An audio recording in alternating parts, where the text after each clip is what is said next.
बिस्मिल्लाहिर्रहमानिर्रहीम। अस्सलाम वालेकुम जी। मैं नजमुल हसन बाजवा हूँ। नाज़रीन किराम, कुछ अहम तरीन खबरें आपके साथ शेयर करने के लिए मेरे पास मौजूद हैं। आपको ये मालूम ही है कि काजी साहब ने एक फैसला दिया है और ये यकीनी तौर पर बहुत बड़ा फैसला है और इस बड़े फैसले के अब नताइज आना शुरू हो चुके हैं। अब जब मैं ये वीडियो रिकॉर्ड कर रहा हूं तो इस वक्त तक इस्तीफों की बारिश हो चुकी है। कुछ बड़े बड़े लोग इस्तीफा दे रहे हैं। ये काजी साहब के फैसले के फौरन बाद हुआ है। फौरन बाद कुछ अहम तरीन लोग इस्तीफा देकर जा चुके हैं। किस किस बड़ी शख्सियत ने इस्तीफा दिया है और ये इस्तीफे अचानक क्यों आना शुरू हो चुके हैं और ये इस्तीफे कौन दे रहा है और किस वजह से दे रहा है, ये इंतहाई अहम मामला है जिसकी तमाम तफसीलात मैं आपके साथ शेयर करने जा रहा हूं। Number one. नंबर टू, नाज़रीन किराम, नवाज शरीफ साहब की क्रैश लैंडिंग हो चुकी है। इस वक्त नवाज शरीफ साहब, जिनको बहुत बड़ी तोप चीज बना के पेश किया गया पाकिस्तानियों के सामने, उनकी क्रैश लैंडिंग हो चुकी है। इसके बारे में बड़े बड़े अखबारात लिख रहे हैं। ये क्रैश लैंडिंग क्यों हुई, किस वजह से हुई, ये भी अहम तरीन खबर है। ये भी मैं आपके सामने रखने जा रहा हूं और बहुत बड़ी बड़ी गवाहियां आ रही हैं कि जो कुछ दिल कर लें, इमरान खान का बल्ला चलेगा। इमरान खान बजाते खुद आएगा, बल्ला चलेगा। इसके बारे में कौन कौन गवाही दे रहा है और क्यों यह कहा जा रहा है बल्ला चलेगा, ये एक और बड़ी खबर है। और आखिरी नंबर पर 3 बजे क्या होने जा रहा है, ये एक और अहम तरीन खबर है। ये भी मैंने आपके सामने रखनी है। सो 4 बड़ी खबरें हैं जिनकी तफसीलात आपके सामने मैं अभी कुछ देर में रख दूंगा। आगे बढ़ने से पहले दरखास्त यह है, इन तमाम खबरों की तफसीलात शेयर करने से पहले दरखास्त यह है कि अगर अभी तक आपने चैनल को सब्सक्राइब नहीं किया है तो आप चैनल को सब्सक्राइब कर लीजिए। फेसबुक पे देख रहे हैं तो फेसबुक पेज को फॉलो जरूर कर लीजिए और अपनी राय का इजहार जरूर कीजिए, क्योंकि हमारी कोशिश होती है अगर आप हमारे साथ जुड़ते हैं तो हमें, हमारी टीम जो है ना, वो मजीद मजबूत होती है। So we can counter that propaganda जो कि इस वक्त इलेक्ट्रॉनिक मीडिया पे हो रहा है, उसको सोशल मीडिया के ऊपर काउंटर किया जा सके। सुनाने कराम, इन तमाम चीजों की तफसीलात आपके सामने रखने से पहले मैं आज के दिन में के बारे में थोड़ा सा बता दूं। आपको मालूम ही है कि आज 16 दिसंबर है। 16 दिसंबर का दिन पाकिस्तान के लिए दो तरीकों से, दो लिहाज से बड़ा ही मनहूस दिन है। 16 दिसंबर 1971, एक तो पाकिस्तान दो टुकड़े हो गया, यकलख्त दो टुकड़े हो गया, पाकिस्तान के दो हिस्से हो गए, बांग्लादेश बन गया। उसके जख्म आज तक मुंदमिल नहीं हुए हैं। लेकिन प्रॉब्लम पता क्या है, हमने जो गलतियां वहां पर की, आज तक हमने उनसे कुछ नहीं सीखा। जो गड़बड़ वहां पे की, आज भी वो गड़बड़ हमारे यहां हम करने की जो है ना वो कोशिश कर रहे हैं और हो रही है, सरेआम हो रही है, मतलब खुले दिल से हो रही है। कोई उसमें फर्क जो है ना वो बहुत सारी चीजों में नहीं आया है। सो आज उस वो मनहूस दिन है जिस दिन पाकिस्तान जो है ना वो दो टुकड़े हो गया था। नंबर टू, आज के ही दिन नाज़रीन कराम, सानहाय आर्मी पब्लिक, सानहाय पेशावर हुआ, जिसमें 141 मासूम बच्चों को शहीद कर दिया गया। तो आज उन शहीदों को याद करने का दिन है। आज उन मासूम बच्चों को याद करने का दिन है। आज उन जो है ना वो फूलों को याद करने का दिन है। तो सबसे पहले मैं उनको ट्रिब्यूट पेश करके इस वीडियो को जो है ना वो शुरू करना चाह रहा था। अब आ जाते हैं जनाब काजी साहब के फैसले के ऊपर। काजी साहब का फैसला नाज़रीन कराम, जो बड़े ही एक एक्सेप्शनल सर्कमस्टांसेस के अंदर हुआ, बड़े ही अजीबोगरीब सर्कमस्टांसेस के अंदर हुआ। अब जबकि ये फैसला आ चुका है तो उसके ऊपर बात की जा सकती है। सुप्रीम कोर्ट के अंदर खड़े होकर इलेक्शन कमीशन के वकील ने झूठ पे झूठ बोला।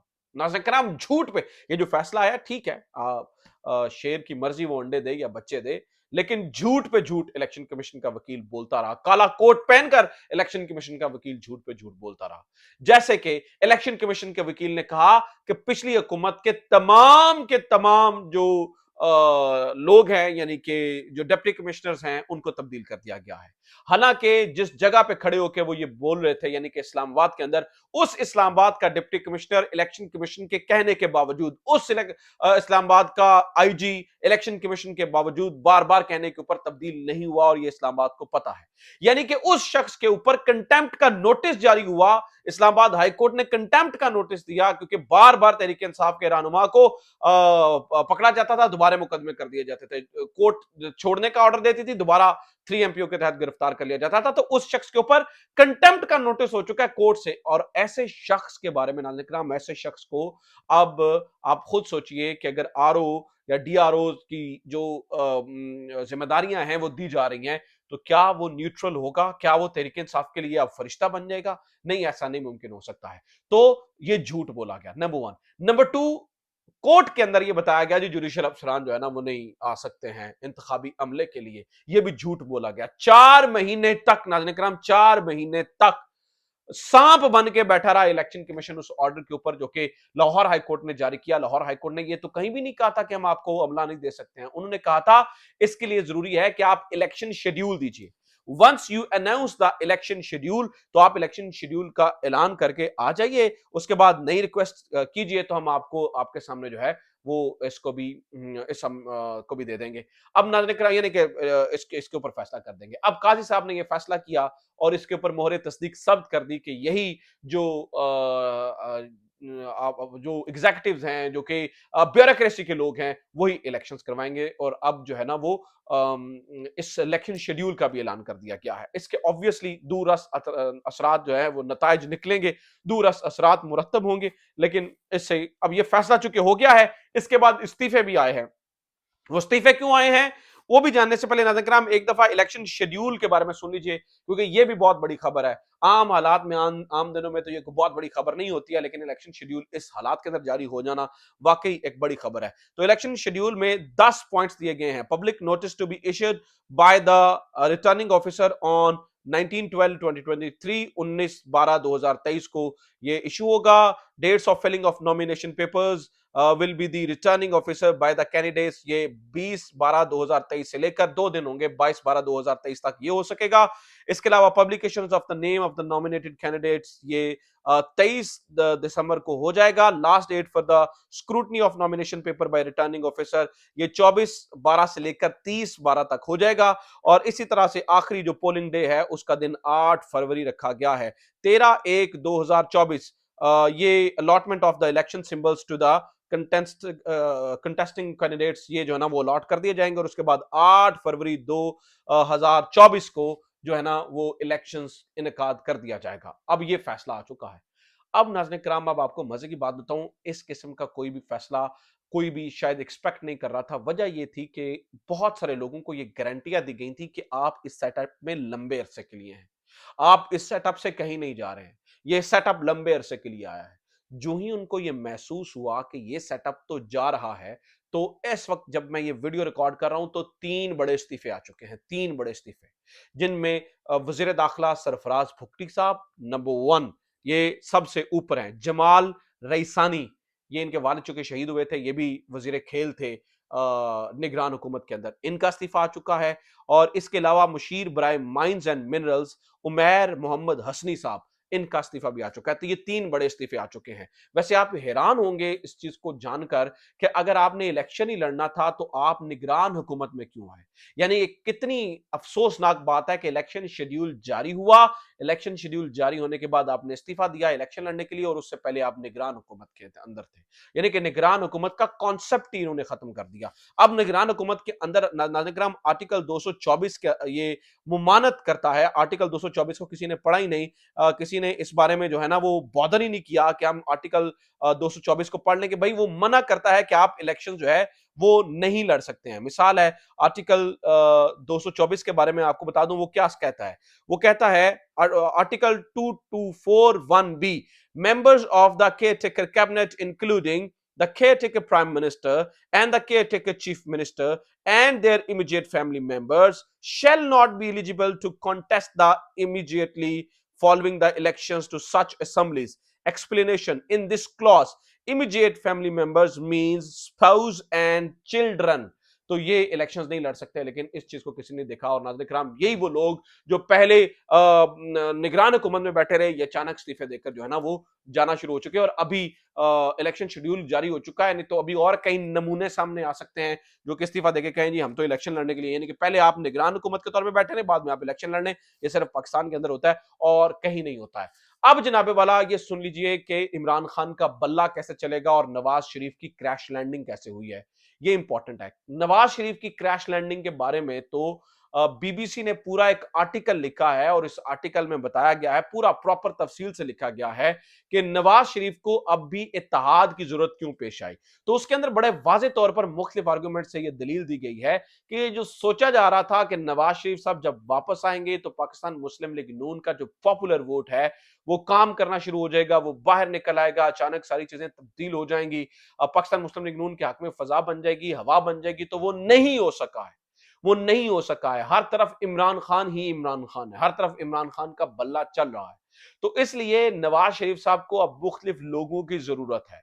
मुख्तलिफ लोग जो हैं वो नवाज शरीफ को चाहिए, छोटी पार्टी चाहिए, लोग चाहिए, पाकिस्तान मुस्लिम लीग काफ चाहिए, पाकिस्तान मुस्लिम लीग फे चाहिए, इस्तेकाम पाकिस्तान पार्टी चाहिए और इधर उधर से बहुत सारे लोग चाहिए, ताकि सब मिलकर जो है ना वो पाकिस्तान तहरीक इंसाफ यानी कि इमरान खान के खिलाफ इलेक्शंस लड़ सकें। पाकिस्तान तहरीक इंसाफ के खिलाफ मिलकर जो है ना वो इकट्ठा हुआ जा सके, इमरान खान के खिलाफ मिलकर इकट्ठा लड़ा जा सके। तो अब नाज़रीन किराम वो जो हवा बना हुआ था, वो आ गई तो छा गई, मियां साहब आ गए तो छा गए, नून लीग फलाना फलाना फलाना फलाना फलाना, वो बबल जो है वो ब्रस्ट हो चुका है। उस बबल से जो है ना वो हवा निकल चुकी है, मियां साहब के पास कहानी खत्म हो चुकी है। और नवाज और इमरान खान का बल्ला कैसे चलेगा नाज़रीन किराम, इसके बारे में इस वक्त तमाम तज्जियाकार बता रहे हैं। After all these things, after all the things Imran Khan went through, Pakistan Tehreek Insaf went through, Pakistan Tehreek Insaf is going through, इन तमाम चीजों के बाद ये मुत्तफिका राय है कि पाकिस्तान के देहातों और शहरों के अंदर एक ही नाम गूंज रहा है, एक ही नाम गूंज रहा है और वो नाम है इमरान खान का। लोग इमरान खान के अलावा किसी और को वोट देने के मूड में ही नहीं है। वोट सिर्फ इमरान खान का नजर आता है, पॉपुलर वोट भी इमरान खान का है, बाकी सारे टठे खूह में चला गया है, बाकी सारे की जो है ना वो नाज़रीन किराम अहमियत ही खत्म हो चुकी है। और लोग जो है ना वो इस बारे में बिल्कुल जो है ना वो नहीं बॉदर कर रहे। अब जितनी सारी चीजें मैंने आपको बताई हैं, इस पर हामिद मीर साहब ये बताते हैं और वो कहते हैं कि ये अब ये जो इलेक्शन कमीशन ने और इसके ऊपर सुप्रीम कोर्ट ने भी मोहर तस्दीक साबित कर दी कि यार ये जो डिप्टी कमिश्नर है यार ये सारे मिलकर इलेक्शन करवाएंगे और ब्यूरोक्रेसी इलेक्शन करवाएगी। इसके नतीजे में जो कि ये सब कुछ हो चुका है, तो 8 फरवरी को जो इलेक्शंस होंगे, अगर उसके ऊपर एतमाद नहीं किया जाता और उसके बारे में सवालात उठते हैं, तो उसका जिम्मेदार ये 3 रुकनी बोर्ड होगा, ये 3 रुकनी बेंच होगा, जो जस्टिस काजी फायज ईसा, जस्टिस तारिक मसूद और जस्टिस मंसूर अली शाह साहब की मौजूदगी के अंदर बना ये 3 रुकनी बेंच इस तमाम तर चीजों का जिम्मेदार होगा, क्योंकि ये जानते बूझते हुए कि इलेक्शन कमीशन का वकील झूठ बोल रहा है, 4 महीने तक उस नोटिफिकेशन को दबाया गया और ये जानते बूझते हुए कि ये इससे जो है ना वो इलेक्शन कमीशन जो है ना वो इलेक्शंस को डिले करने का जिम्मेदार रहा है। इसके बावजूद मलबा कहीं और फेंका गया और अगर अब जो है ना वो इलेक्शंस तो कुछ भी होता है उसका उसको बहुत सारे लोग नहीं मानते हैं, तहरीक इंसाफ नहीं मानती और सोसाइटी के कुछ ग्रुप्स नहीं मानते, तो उसकी जिम्मेदारी किसी और के ऊपर नहीं बल्कि सुप्रीम कोर्ट के नाज़रीन इस जो है ना वो बेंच के ऊपर होगी। आखिरी खबर सुन लीजिए कि 3 बजे क्या होने जा रहा है, कल 3 बजे क्या होगा, इस बारे में नाज़रीन किराम इत्तलात मैं आपको दे दूं। 3 बजे नाज़रीन किराम ये होने जा रहा है कि एक बड़ा रहनुमा पाकिस्तान तहरीक इंसाफ का छोड़कर इस्तेकाम पाकिस्तान के अंदर शामिल होने जा रहा है। क्या फर्क पड़ेगा? मैं आपसे पूछता हूं क्या फर्क पड़ेगा? मुझे लगता कोई फर्क नहीं पड़ेगा। इतने सारे लोग आपने तोड़ दिए, कुछ फर्क पड़ा? इतने सारे लोगों को आपने इमरान खान से पीछे हटा दिया, इमरान खान को कुछ फर्क पड़ा? इमरान खान अकेला भी खड़ा रहेगा नाज़रीन किराम, अकेला भी, तो इस वक्त वो तमाम पाकिस्तानी सियासी जमातों से भारी है। इस वक्त अकेला इमरान खान इन तमाम पाकिस्तान की पार्टी से, सियासी जमातों से भारी खड़ा है। ये तमाम सियासी जमातें मिलकर भी इमरान खान से आधे वोट नहीं लेके आ सकती, जो इस वक्त की सिचुएशन है। तो इमरान खान को कोई फर्क नहीं पड़ेगा, इससे कोई फर्क नहीं पड़ेगा अब कौन जा रहा है और कौन आ रहा है। इमरान खान क्या सोचता है, अवाम को इससे फर्क पड़ता है। अपना ख्याल रखिए, खुदा हाफिज, पाकिस्तान जिंदाबाद।